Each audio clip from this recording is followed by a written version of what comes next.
Woodman here. I wanted to talk to you a bit more about Sophia and gender as a whole. Hermeticism is a philosophical and religious system which is based on the teachings of the figure Hermes Trismegistus. And it states that gender is in everything. Everything has its masculine and feminine principles. Gender manifests on all planes. If you ever went out and bought electric cables or cables for your electricity or computers, you'll find that with these plugs for your electronics and the connectors that are inserted into something, we describe those as male, and the openings which receive connections are often described as female. In other words, the female ends are considered to be sockets.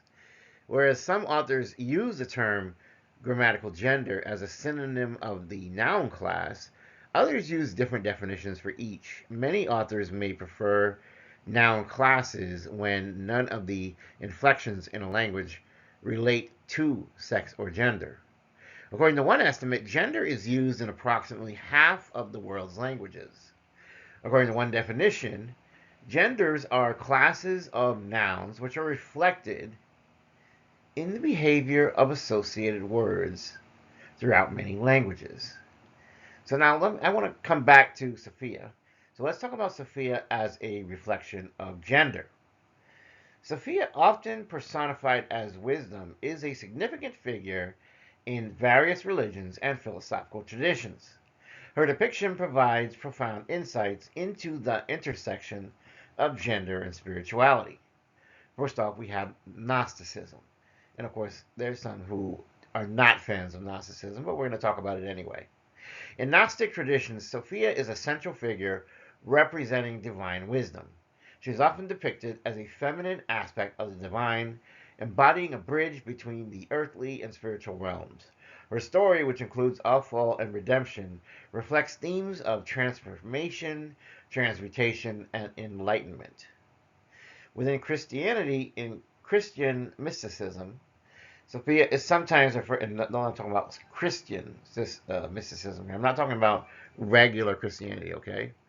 So, this feminine depiction of Sophia contrasts with the predominantly masculine imagery of God the Father and Jesus, offering a more inclusive vision of the divine. What about in Judaism? In Judaism, in many Jewish texts, Sophia is identified with Chokmah, the Hebrew word for wisdom. The book of Proverbs personifies wisdom as a woman, suggesting a revered and integral role for the feminine in the divine scheme. What about in philosophical traditions? Well, philosophers such as Plato and later mystics like Jakob Böhme have explored Sophia as a symbol of divine wisdom and the feminine aspect of God. Böhme's writings particularly emphasize the integration of Sophia into the understanding of the divine. What about gender symbolism?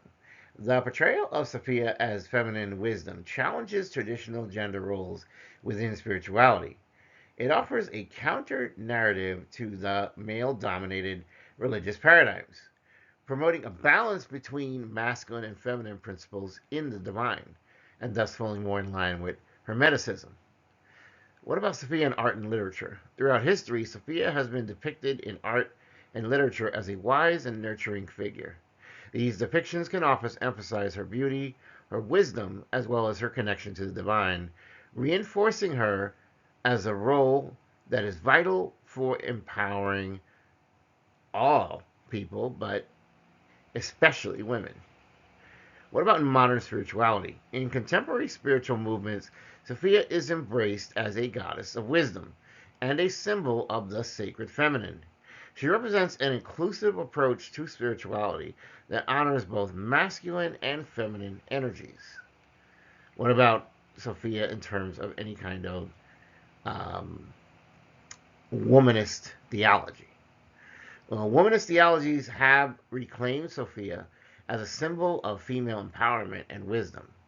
They argue that the inclusion of Sophia in a religious discourse highlights the need for a more balanced and equitable representation of gender in theology. What about as a symbol of inner wisdom? Beyond her religious significance, Sophia also represents the inner wisdom and intuitive knowledge present in every individual, regardless of gender. This universally makes her a powerful archetype in personal spiritual development. What about the cultural impact of Sophia? Well, Sophia's influence extends beyond religious texts and into broader cultural expressions, where she symbolizes the integration of wisdom and compassion, strength and gentleness, qualities traditionally associated with both genders, technically speaking.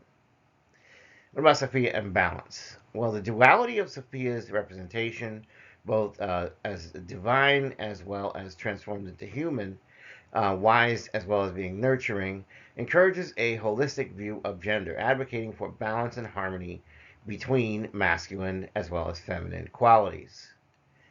How are the evolving interpretations dealing with Sophia?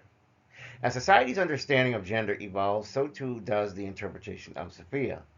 She continues to be a dynamic figure through which contemporary discussions on gender, wisdom, and spirituality can be explored. In summary, Sophia, as a reflection, of gender, challenges traditional spiritual and societal norms. She serves as a powerful symbol of divine wisdom and the sacred divine feminine, offering a more balanced and inclusive perspective on how gender applies in spiritual contexts. This message was brief, but I hope you enjoyed it.